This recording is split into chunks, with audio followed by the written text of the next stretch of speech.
Hello, j'espère que vous allez bien. En fait, là, je vais vous faire un update lecture et en fait, de base, c'est un reading vlog, donc je vous ai pris quelques plans avant, mais j'avoue que la vie faisant que je n'ai pas eu le temps de vous faire des updates en cours de lecture. En fait, là, je vais vous parler de mes 5 dernières lectures terminées. Voilà, donc il n'y aura qu'un seul plan où je vous parle de livres, malheureusement, mais voilà, la vie fait que j'ai pas eu le temps et j'étais pas toute seule et donc c'était compliqué de trouver un moment de calme et là j'en profite pendant que bébé dort, donc voilà. Donc j'aurais pu faire un point lecture tout simplement, mais bon, moi j'avais pris quelques plans notamment du tea time ou bien des moments de lecture, donc je me suis dit bon, je vais pas les filmer pour rien, je vais quand même les intégrer à cette vidéo, donc voilà, ce sera un update lecture avec quelques plans de ce que j'ai fait jusqu'à aujourd'hui. Alors tout d'abord, nous avons Five Broken Blades, ça,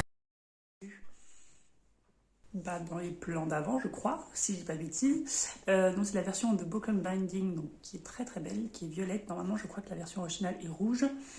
Le first print a aussi un jaspage. Et d'ailleurs, le tome 2 est annoncé pour janvier. Il est orange, quelque chose comme ça. Donc là, en fait, on va suivre 6 points de vue.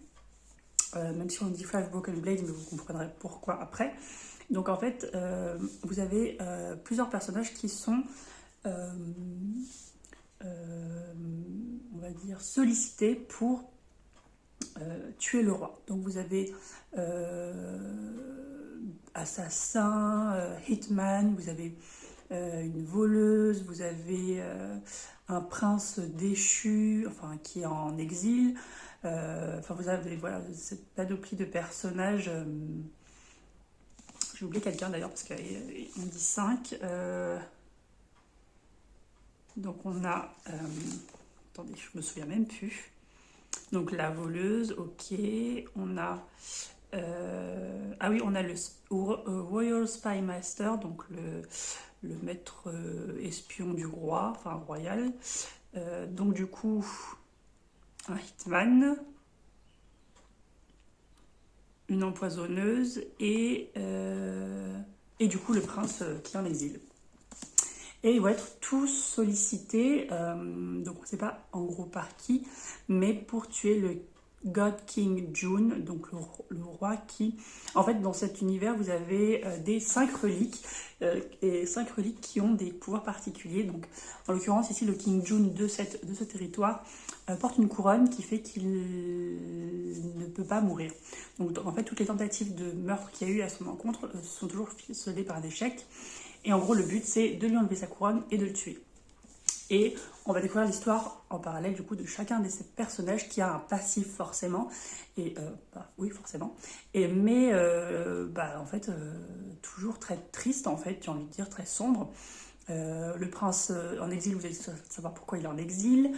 Par exemple, l'empoisonneuse, en fait, elle et sa sœur ont été enlevées, entre guillemets, et elle a été élevée pour tuer, en fait. Pour le moment, en fait, elle a toujours des missions, mais sa sœur est gardée en otage, en fait, justement pour mettre la pression sur elle, pour qu'elle fasse ce qu'elle doit faire, en fait. Enfin, des choses comme ça. Il y a d'autres personnages, on ne connaît pas trop leur passé, mais on va le découvrir au fur et à mesure. Ces deux personnages-là, on sait dès le début, en fait, ce qui se passe, pourquoi ils sont là, mais voilà, les autres personnages, on va découvrir au fur et à mesure. Et voilà, donc ils sont sollicités pour tuer le King June, parce qu'en fait, depuis qu'il est à la tête du pays, enfin du royaume plutôt. Voilà, il y a la famine, il y a pas mal enfin, il y a la pauvreté, les jeunes filles sont enlevées, vendues, enfin voilà, rien ne va plus. Et chacun a une raison en fait d'accepter, que ce soit par vengeance, pour obtenir un pouvoir, pour voilà, plein de choses. Et donc, on va connaître au fur et à mesure leur motivation et leur passé. Et voilà, donc il y a pas mal... Enfin, c'est pas des retours en arrière, mais il y a souvent des moments où ils racontent un peu ce qui se passait avant. Et ça, j'ai beaucoup aimé, en fait. Alors, ce que j'ai pas aimé, c'est qu'on l'a vendu un peu comme le Six of Crows adulte. Mais à part, voilà, le fait qu'il y a un rassemblement de personnes qui ne se connaissent pas de base et qui vont, en gros, devoir faire équipe pour une mission commune. il n'y a pas trop de ressemblance, quoi, à part qu'il y a vraiment des personnages divers et variés, avec des bons personnages, je trouve.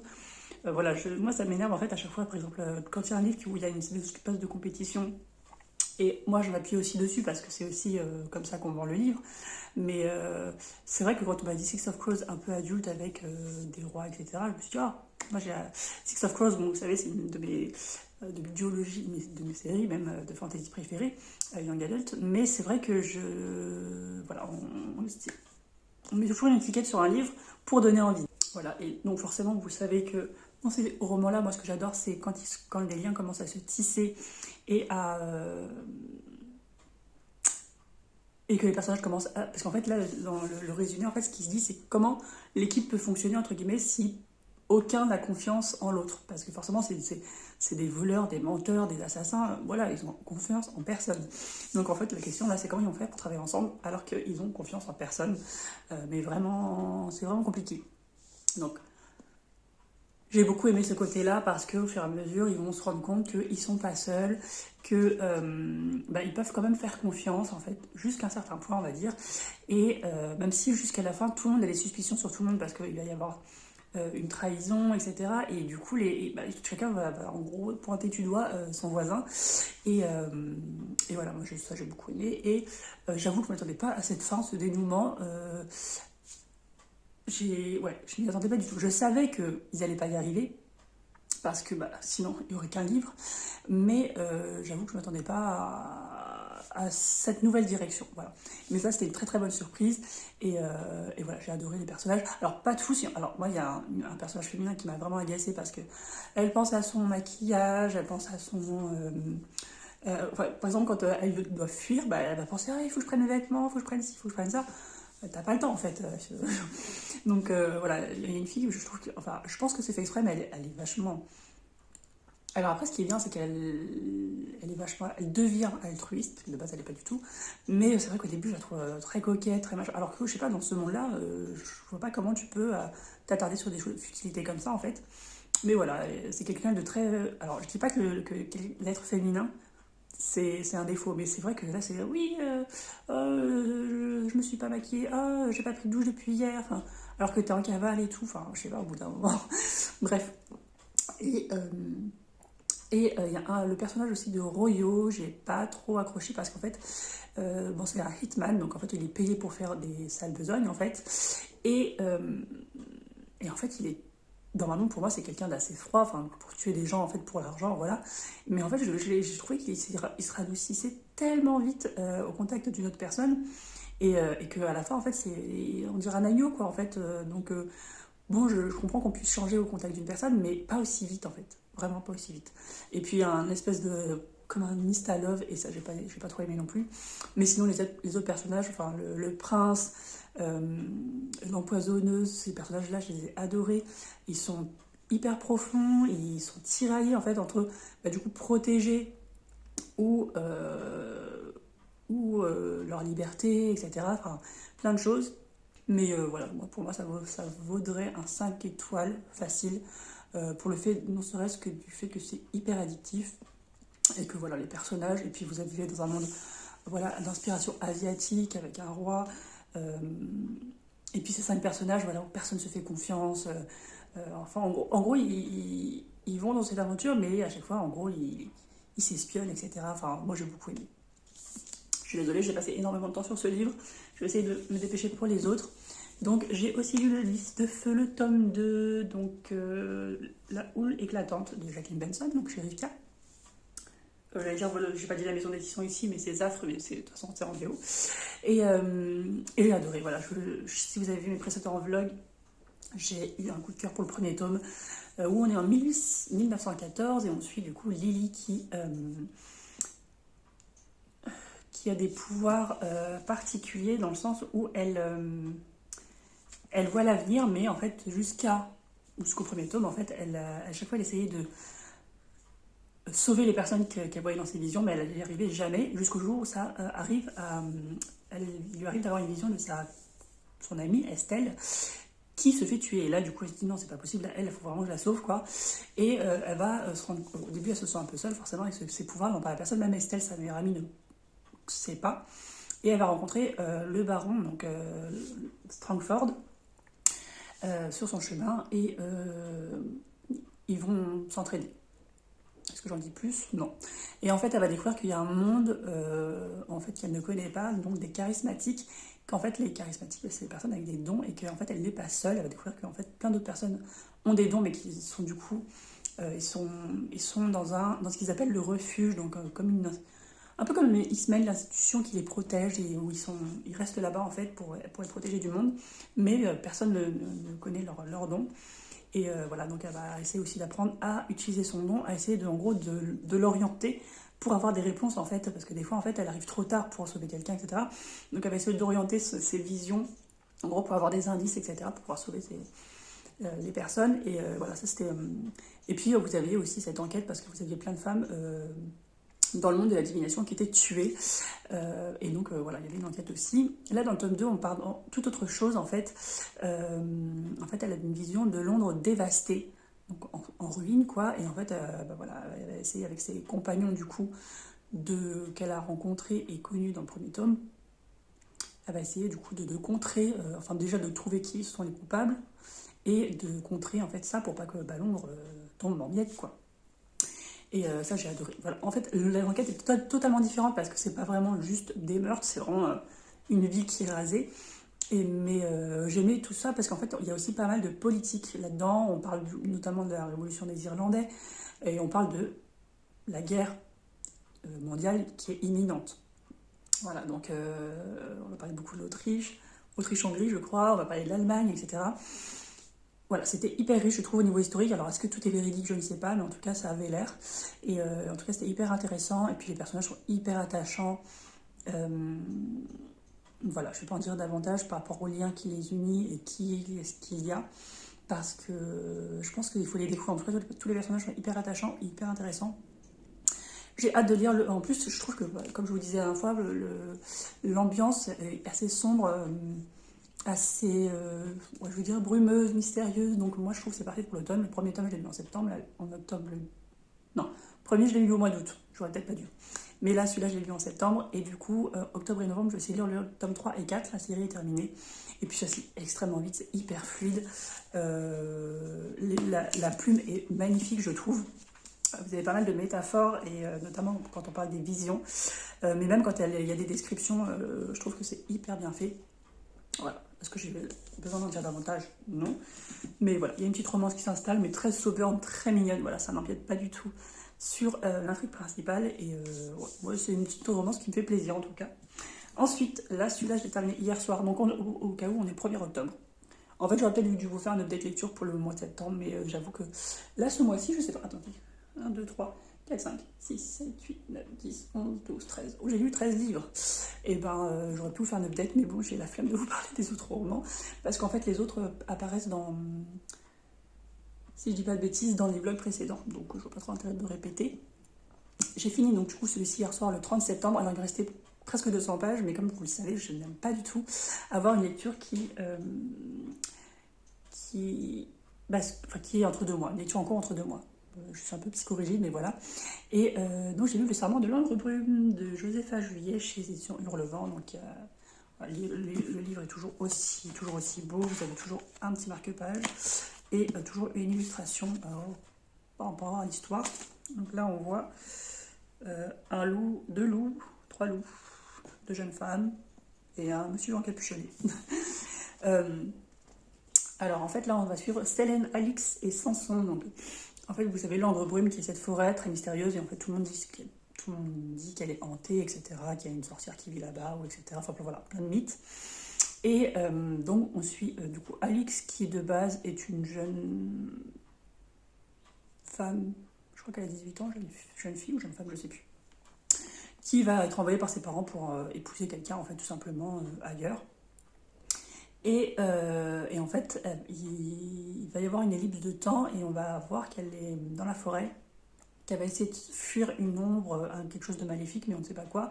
Il y a aussi tout ce côté descriptif très enchanteur de la forêt, mais en même temps très mystérieux, très sombre, il y a aussi, ils décrivent souvent une odeur un peu putride, un peu quelque chose de maléfique, etc. Donc il y a beaucoup de mystère dans cette forêt.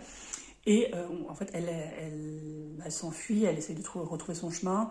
euh, et elle va rencontrer quelqu'un qui va l'aider. Je ne vais pas aller plus loin. Et on va suivre du coup aussi Célène, qui elle est déjà mariée à un homme, qui est, je crois, le capitaine de la garde d'un duc, je crois. Est-ce que c'est un duc? Enfin voilà, quelqu'un de très puissant. Et il va y avoir des meurtres dans le royaume. Enfin, dans le royaume, il y a quelqu'un qui va être retrouvé. Enfin, d'ailleurs, c'est elle qui va retrouver le corps d'un monsieur sur la berge d'une rivière, mort. Et c'est un membre de la garde. Après, on va dire que quelqu'un d'autre est mort. Après, le fils du forgeron. Après, quelqu'un d'autre. Après, une dame de la noblesse. Et donc, du coup, il y a une espèce d'enquête qui va se. Sauf qu'en fait, il ne trouve aucun indice, il piétine. Et elle, entre-temps, elle a des absences. Par exemple, elle va s'imaginer quelque chose et elle reprend conscience et en fait, elle est dans une autre pièce et elle est en train de faire autre chose. Elle se dit, mais qu'est-ce que je voulais venir faire ici de base? Donc, elle a pas mal d'absences et des espèces de visions. Et elle en parle à personne, même pas à son mari, parce qu'elle a peur qu'on la prenne pour une folle, parce qu'à cette époque, dans cet univers, voilà, les sorcières sont très mal vues. Et d'ailleurs, elle est amie avec une apothicaire et tout le monde va accuser l'apothicaire parce qu'il la traite de sorcière d'être à l'origine des meurtres. Voilà. Et vous avez Samson, ou Samson, je sais pas trop, Samson plutôt, parce que les autres prénoms sont plutôt français. Samson qui, de base, en fait, va intégrer le coven de l'Angre-Brume.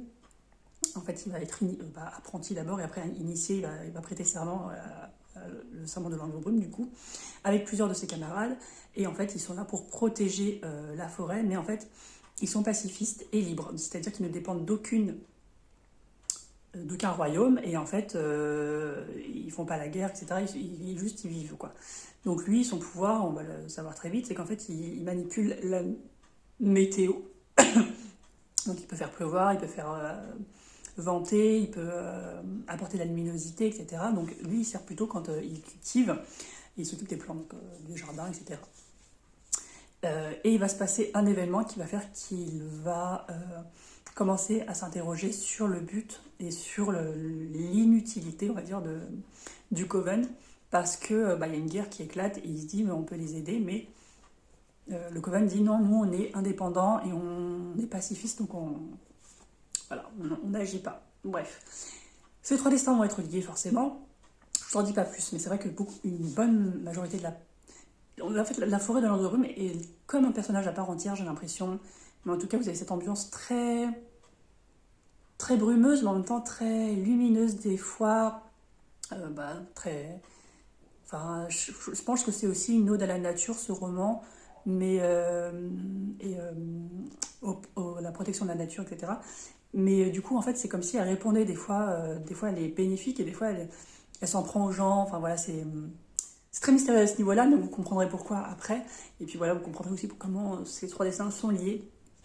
J'avoue que pendant la première moitié, je me suis ennuyée. Et après, au milieu, je lisais un peu en diagonale. Et la fin était beaucoup mieux, je trouve. C'était plus rapide, c'est-à-dire dans le sens où je m'ennuyais pas, quoi. Il n'y avait pas forcément de l'action en proprement dit, mais en tout cas, je m'ennuyais pas. Et j'avoue que la révélation de la fin, je ne m'attendais pas du tout.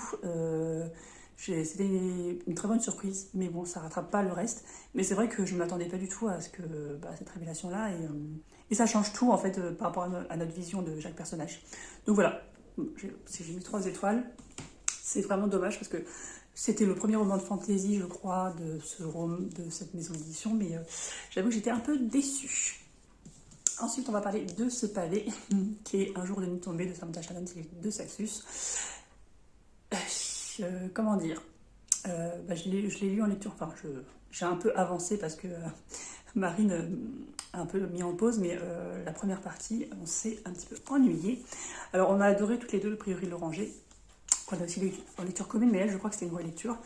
Et j'avoue que pendant toute la première partie, vous avez toujours l'introduction des personnages, etc. Mais moi, ça ne m'avait pas dérangé. Enfin, il me semble que ça ne m'avait pas autant dérangé pour le Prieuré de l'Oranger. Mais là, je me suis ennuyée pendant, bien les deux quarts, enfin la moitié, quoi, du roman, parce qu'il ne se passait rien, mais vraiment rien. Et juste, il y a un élément déclencheur, du coup, vers le milieu du roman, et là, du coup, ça commence à bouger. Mais j'avoue que la première partie... alors, quand il y a la découverte des personnages, des royaumes, etc., ça me dérange pas du tout parce qu'on apprend des choses. Mais après, il y a une espèce de routine qui s'installe et bah là, j'avoue que j'ai pas trop compris. Donc je me suis dit, bon, peut-être que 300 pages en moins, ça aurait peut-être été un peu mieux. En tout cas, ça aurait été un peu plus efficace sur moi. Et après, par contre, à partir du moment où l'élément déclencheur, là, ça va beaucoup plus vite. Et voilà, donc celui-ci, je l'avais mis dans ma page du pumpkin pour le côté féminisme. Et on le voit vraiment parce que vous avez cette sororité, vous avez ce... Puis vous avez même, enfin, vous avez ces femmes hyper combattantes, vous avez aussi ce côté inclusion parce que vous avez pas mal de couples. Je crois qu'il y a 2 couples lesbiens et un couple gay. Et en fait, c'est naturel, en fait. C'est pas dénoncé, c'est pas pointé du doigt, c'est normal, c'est naturel, c'est... Voilà, c'est intégré dans l'histoire comme si vous parliez d'un homme et une femme. Voilà. Et c'est ce que j'avais aussi remarqué dans le Prieuré de l'Oranger, c'est que c'était amené de manière naturelle, comme si c'était... Enfin, c'est pas comme si c'était normal, c'est normal. Mais c'est vrai que dans... Voilà, on va pas parler là de politique, tout ça, mais dans le monde d'aujourd'hui, c'est vrai que des fois c'est un peu mal vu, etc. Mais là, c'était amené de façon naturelle. Voilà, il y a personne qui pointe du doigt ou qui fait la remarque. Voilà, tout le monde trouve ça normal. Et ça, j'ai adoré. Même dans le Prieuré de l'Oranger, je crois que je vous l'avais dit, c'est quelque chose que j'avais beaucoup apprécié. Après, ce qui était dommage, c'est qu'en fait, elle est dans les 150-200 dernières pages, en sachant qu'il fait 1120 pages, tout s'accélère. Et voilà, je pense que ça aurait été... Ce qui m'a manqué dans ce roman, c'est que c'était pas très bien dosé par rapport aux parties. Comme je vous le disais, pendant la première partie, je me suis un peu ennuyée, et après, tout va très vite. Alors, il y a des scènes d'action, forcément, parce qu'on va parler de dragons, de créatures, de wyrms, etc. Mais en soi, quand je dis que ça va plus vite, c'est pas forcément je parle pas forcément des scènes d'action, mais plutôt de l'avancée dans l'intrigue. Alors, ouais, je sais pas du coup, parce que j'ai l'impression que je l'ai trouvé un peu en dessous, alors que beaucoup ont préféré celui-ci, mais j'ai l'impression que je l'ai moins apprécié que le Prieuré de l'Oranger. Alors peut-être que j'étais pas dans un bon mood, pardon, parce que le Prieuré de l'Oranger, je l'ai lu, j'étais un peu plus au calme, alors que là, celui-ci, je l'ai lu quand j'ai commencé, quand bébé avait même pas 2 mois, et en fait, il a fait commencer à faire des crises, etc. Est-ce que c'est à cause de ça? Peut-être que j'ai pas du tout apprécié du coup le début, parce que j'étais dérangée à chaque fois, et qu'à chaque fois, je n'avais pas envie d'y revenir. Mais en tout cas, j'ai beaucoup aimé, et puis la fin est très poétique. Après, vous savez, vous connaissez le début du Prieuré, ça c'est ce qui se passe avant, donc il n'y avait pas vraiment de surprise. Mais voilà, j'ai beaucoup aimé la fin, j'ai beaucoup aimé le dénouement, même si j'ai trouvé que c'était un petit peu rapide. Voilà, j'ai pas grand chose à dire de plus pour pas vous spoiler le Prieuré de l'Oranger, mais il y a eu pas mal de clins d'œil justement par rapport au Prieuré, à ce qui va se passer ensuite, donc ça j'ai beaucoup aimé. Et ensuite le dernier, c'est Le Roi Maudit et la Couronne Sanglante. Je suis en train de me dire que j'ai lu pas mal de pavés ce mois-ci, je suis assez contente. Donc ça, je l'ai lu en lecture commune avec Emeline, pardon, parce que voilà, tout simplement ça s'est fait. Le premier tome, moi je l'ai lu il y a 2-3 mois, elle l'a lu à sa sortie, donc l'année dernière. Et c'est un beau pavé, je crois qu'il fait 700 quelque chose de pages, 750 pages. Et on s'est aussi ennuyé pendant la première partie, voilà, en sachant que moi j'avais mis 5 étoiles pour le premier, même si c'était pas un coup de cœur, et elle avait eu un coup de cœur pour le premier tome, et en fait on s'est ennuyé pendant le premier tiers, voilà, parce que en fait c'est pareil, en fait c'est une histoire de routine, de haine, etc. Mais en fait c'était redondant parce que c'était un peu tout le temps la même chose pendant plusieurs jours, semaines, etc. Et du coup on a trouvé ça un peu dommage, et en fait pareil, à partir du moment où il y a un espèce d'élément déclencheur, en fait là on a beaucoup plus apprécié notre lecture, il y avait beaucoup plus d'action. Ce que je déplore par contre, alors c'est l'adulte, je sais que dans le premier tome il y avait aussi des scènes olé, ouais. Mais ça m'avait pas plus dérangé que ça, en sachant que voilà, quand c'est minimisé, ça me dérange pas. En revanche, ici, vous avez 2 chapitres entiers. Enfin, je crois qu'en tout, il doit y avoir 3 scènes, quelque chose comme ça.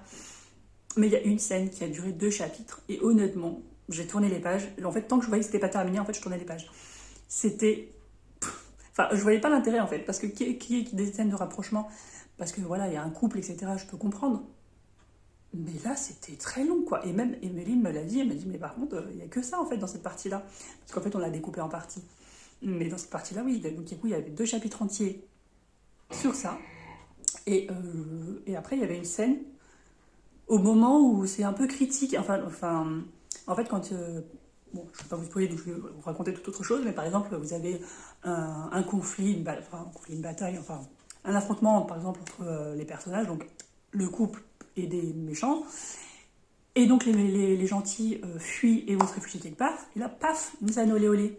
Et là, je me dis, mais t'as pas autre chose à faire plutôt que de, je sais pas, réfléchir à une stratégie pour pouvoir revenir, prendre ce qui te revient de droit, en fait, faire justice tout simplement.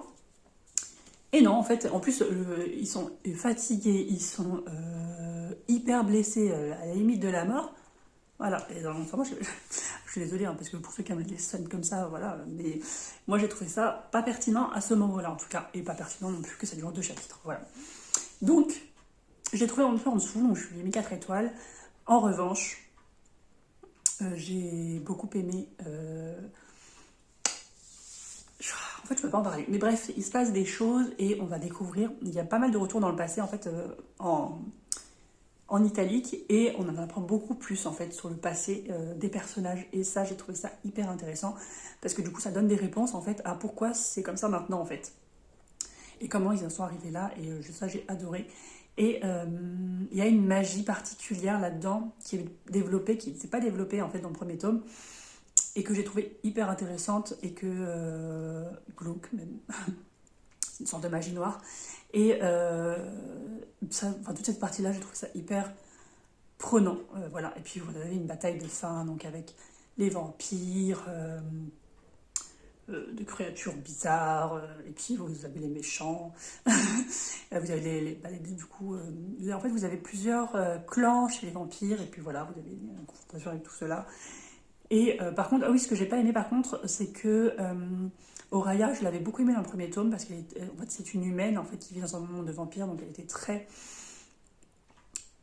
fragile en fait avec ses faiblesses, parce qu'elle sait qu'elle peut se faire tuer à tout moment en fait par des vampires, parce qu'ils sont quand même plus forts et plus violents, etc. Même si elle a appris à se battre. Et là, dans ce tome-là, je trouvais qu'elle était vraiment trop confiante, trop. Enfin, qu'elle sache ses capacités, ça c'est bien, mais qu'en gros, je sais pas comment vous expliquer, c'est pas qu'elle est trop confiante, parce qu'il faut avoir confiance en soi, mais c'est vrai que... Bon, je suis désolée, du coup, il y a un colis qui est arrivé, ma chaîne a aboyé, heureusement que ça n'a pas réveillé mon fils.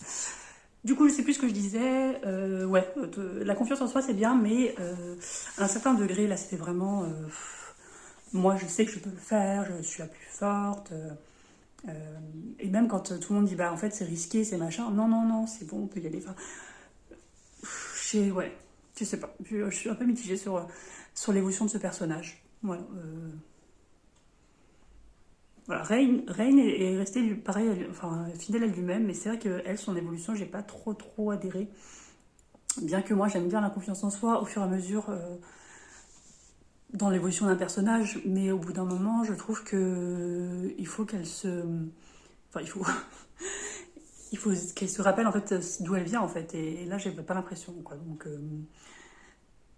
ouais, voilà, donc c'était, en fait il y avait du bon et du moins bon, donc voilà, moi j'ai mis 4 étoiles quand même, parce que toute la seconde partie je l'ai bouffé en fait entre guillemets, mais ça je me suis un peu ennuyée, il y avait ces scènes de smut, et puis ce personnage d'Oraya qui voilà m'a pas spécialement convaincue dans son évolution. Mais voilà, c'était une très bonne lecture quand même. Et ce qui est bien, c'est que je ne savais pas, c'est que il y a des illustrations dedans, même dans le brochet. Voilà, en plus le brochet est très beau. Voilà. D'ailleurs, j'ai les Braises de la guerre, donc c'est une autre duologie ou une autre trilogie, je sais plus. C'est pas dans le même univers, je crois, mais de l'autrice. Enfin voilà, écoutez, je vais vous laisser là. Dites-moi si vous avez lu un de ces livres, si vous tente, si vous les avez dans votre wishlist. Normalement, je vous retrouve pour la prochaine vidéo. Je crois que ça va être le book haul du mois de septembre, où j'ai craqué mon slip. Voilà. J'avais dit qu'il fallait que je me calme, parce que habituellement, j'avais entre 20 et 30 livres dans ma palle, et là, j'en avais à la fin du mois de septembre. Mais là, du coup, j'en ai lu pas mal là, ce mois-ci, donc ça va. Donc ça a baissé ma palle, mais au total, j'en avais 60 et quelques. Et ça m'a fait mal. Donc là, je suis descendue à 52, je crois, 53, parce que là, j'avoue que j'ai carburé niveau lecture. Mais ouais, je vais essayer de me calmer pour le mois d'octobre. J'ai vu pas mal de sorties, mais je vais peut-être me restreindre. Peut-être une ou deux sorties qui me tentent vraiment, mais je vais essayer de me calmer. Et voilà, sur ce, bah, je suis désolée, du coup, ça fait un peu comme un update lecture avec quelques plans avant, mais j'avoue que j'ai pas eu le temps de vous prendre avant, je suis désolée. Donc voilà, n'hésitez pas à mettre un petit commentaire ou bien un petit emoji. Et bah écoutez, vous allez mettre soit une épée, soit un serpent, soit une couronne pour ce livre-là. Et puis bah moi je vous retrouve pour une prochaine vidéo.